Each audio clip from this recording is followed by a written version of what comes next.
quite a hot day today. It's quite humid. I've got a lot of thoughts going around in my head. Just good, deep ones that I hope that you will be encouraged by, which is why I want to record this. So yesterday, also, yeah, if you're wondering, I'm hiding in my garden mostly so my 3-year-old doesn't find me. Yesterday I went over to a dear friend's house, Nave, and we had such a deep conversation on all sorts of topics. So Nave and I are both moms. Nave has 2 beautiful little boys. So we've been navigating this life of being young new moms. And while we didn't know each other before being moms, we do know each other now. I wouldn't trade that for anything else, because I'm quickly realizing that as much of a blessing Nave says that I am in her life, just from the worship side of things, Nave is absolutely a blessing in my life in the season that I'm in. And so Nave and I are both in our mid-20s and young moms, both married, both working on a home renovation project. We both have very similar interests and passions, but one thing we're both really passionate about is ministry. So if you didn't know this about me, I am a Christian, and it is fundamental to who I am and everything that I do, everything I say. It is the reason this platform is here. Now, this platform isn't specific to Christians, and so if you are watching this and you're not a Christian, just know that I respect that you're here, and I'm not going to push any sort of agenda on you. And so just a forewarning that this video will be talking about our faith and just truly what we believe our purpose is in the season that we're in. I think whether you're a Christian or not, everybody feels that intuition of what is my purpose? Why am I here? What season am I in, and why? And Nave and I both just have such a deep desire to pursue the hearts of people in our community. Now, we live about an hour away from one another, and so we both have very different, unique communities. One thing that kind of came to the surface when we were talking is we have to learn to steward what we've been given in the season that we are in if we want to be entrusted with more. And that is biblical, that is scriptural. But I think as a human being, we understand that. We know how to climb the ladder in our workplace. We know how to improve ourselves as a human being and what that journey would look like. It all starts with stewarding the little things, with stewarding the little steps. It means getting your high school diploma. It means going to college and getting a degree. It means finding a position in the workplace that's probably lower on the chain and then working your way up.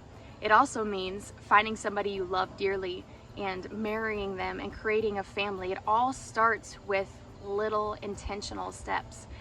And this platform that I have, the Heart of Home, I started this nearly 7 months ago. I felt a deep conviction in my heart, and it's gonna make me all teary-eyed because I'm just so overwhelmed by the hope that I have for this platform.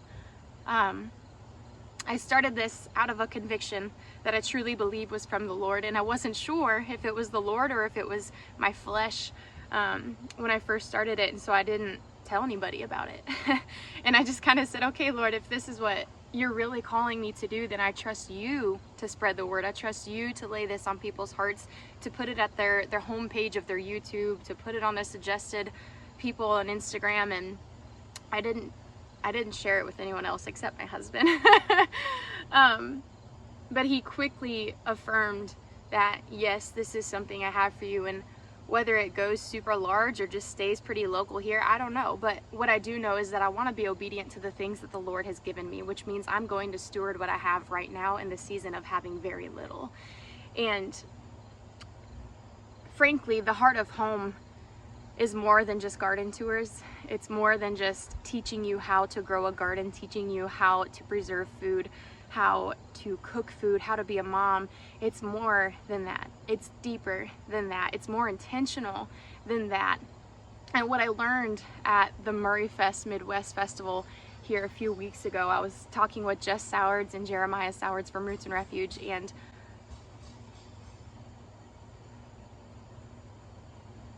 oh gosh, I hate wasps. That was awful. I did not know what to do there. I'm glad it's gone. But I asked Jeremiah at the end of that festival, I said, hey, can I ask you more of a personal question? And he said, absolutely, like, let's walk to the taco truck. And we were sitting and I was talking and I said, you know, how did you guys navigate this life of homesteading and having a platform and being intentional with your community? Because when they started, and they'll tell you this, Jeremiah and Jessica were on 2 different pages. Jessica felt a conviction in her heart and said, I'm going to start YouTubing like it's my job. And Jeremiah said, okay, if you say so. And I've learned a lot through the years just watching their videos and especially observing the way they interact as a married couple. And I knew that I could trust them with that question because my husband and I are in the same boat. He supports it. He built me these garden beds. He is the first person that is willing to help me every time I need help with this. But it's not a passion of his. And so learning to navigate a conviction that I have in my heart while also loving and respecting the person that is my partner in life. And it's not easy. It's not easy. And one of the main questions I had at Murray Fest for all of the speakers was, how do you find your community? Like, how do you find the people who are passionate about growing food, who are passionate about sustainable living, and are willing to do the hard work?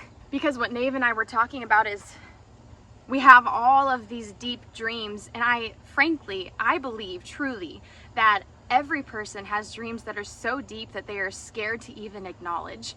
And I found myself a few weeks back in the coffee shop, and I just thought, you know what? I'm gonna dream big and I'm gonna write it down. And so I started to write it down, and my dream is for this platform to turn into land where both women and men can come and find rest, that they can come and find security and safety, that they can come and dwell in a garden that is taken care of by me and not be overwhelmed by the weeds in their own gardens, but they can come and they can stay in a cabin and they can feel like they are on a retreat. They can interact with the animals and learn good husbandry. They can stay at a campsite down by the river and just find themselves removed from the chaos of the world. But then more than anything, they can come to the heart of home and find community. They can find people who are in the same position, the same season maybe that they are in. Because this lifestyle is not for the faint of heart. Doing these things like filling that 14-foot bed full of compost that I had to go get, it was free, which praise God it was free. That's really awesome that we have access to that and we didn't have to pay for it, because we couldn't afford it if we had to. We wouldn't be building these beds if I had to buy everything that went into them.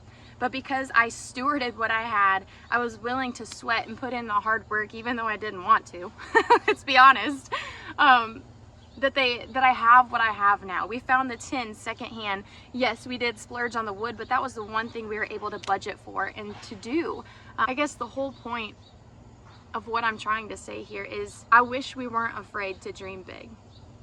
I wish we allowed ourselves to feel deeply without the fear of rejection or failure.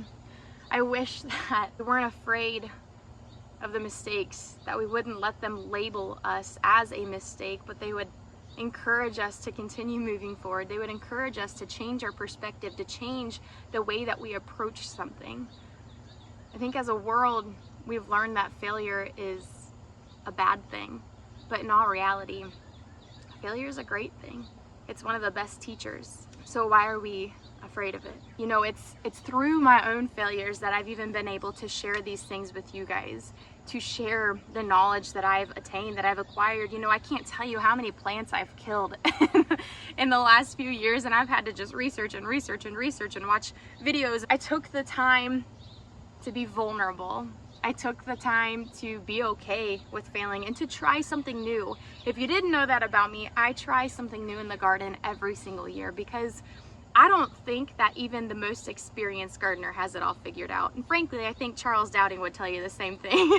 That man is talented and has lots of data and skill and very knowledgeable, and there are still things that he tries that are brand new that don't turn out the way he anticipated. And I think a humble gardener really defines a humble person. I just want to encourage you to steward the little. You may not have huge dreams or a dream that looks like mine. Frankly, I hope that you don't, because if we lived in a world where everybody dreamed the same way, what kind of dream would that be? What kind of world would that be? So I hope your dream is drastically different, and I hope that you are not afraid to pursue it, to ask yourself, what can I do right now in the season I'm in with the budget that I have that will grow and take me one step closer to ultimately the dream that I have. The dream I shared with you guys, I really don't believe will come to life in the next 10 years. And that was something that I just had a communication with the Lord about, because I felt a peace about it, and I had to ask. 10 years just kind of came to mind, and there's much more to that conversation that we could have, but I'm at peace. I really don't think that we will have land and animals and a retreat center or campsites or cabins for another 10 years. And I think that I'm okay with that, because I'm turning this waiting room into a classroom, which I learned from, once again, my favorite role model in the garden realm, Jess. And truly, it's in the classroom that you start to develop the skills that you need to even achieve the dreams that you had. You cannot dive headfirst into things like that.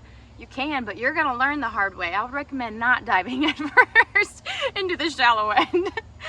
But I do recommend that you dream big, and I do recommend that you're brave with it, and that you step into the uncomfortable, because it's only in the uncomfortable that we begin to grow. Kind of like one of my favorite quotes, no rain, no flowers. You don't grow in the comfortable, so get into the uncomfortable. On my last garden tour, I actually told you guys to hold me accountable, and that if I didn't have this bed done, that somebody would call me out on it, because I can't even tell you how many weeks I've been saying, hopefully this week it'll be done. Hopefully by the end of the week it'll be done. Hopefully by the next video. And I finally got tired of saying hopefully, and said, I'm gonna do the hard work. I'm gonna wake up, I'm gonna sweat my tushy off, and I'm gonna get my 3-year-old in the car, and we're gonna drive over and get compost and unload it and get done with these things. And it's while I was unloading all of this compost that I just felt like I needed to share my heart with you guys, because my mind was running 1,000 miles an hour, and the best way for me to get it out is just to talk it out. And my sweet friend Nave, she even encouraged me, which is so nice. I like to talk, and I talk a lot. If you know me personally, you know that. But there's also a lot of times where I'm quiet and I'm not sure what is going through my head. And it was kind of a mix of the two of those this morning. But my friend Nave yesterday, she said, you're such a good talker. Like, I really believe that you should be doing something where you are talking and speaking into other people. And so I don't want to ignore that. She is truly a woman of faith, and if that came from somebody that loves the Lord as deeply as she does, then I believe it. So on that note, I'm gonna get some tomatoes planted in here and finish the hard work that I have been, frankly, just avoiding. But I hope that you guys are encouraged by our short little heart-to-heart. Thanks for listening. I'll see you guys on the next video.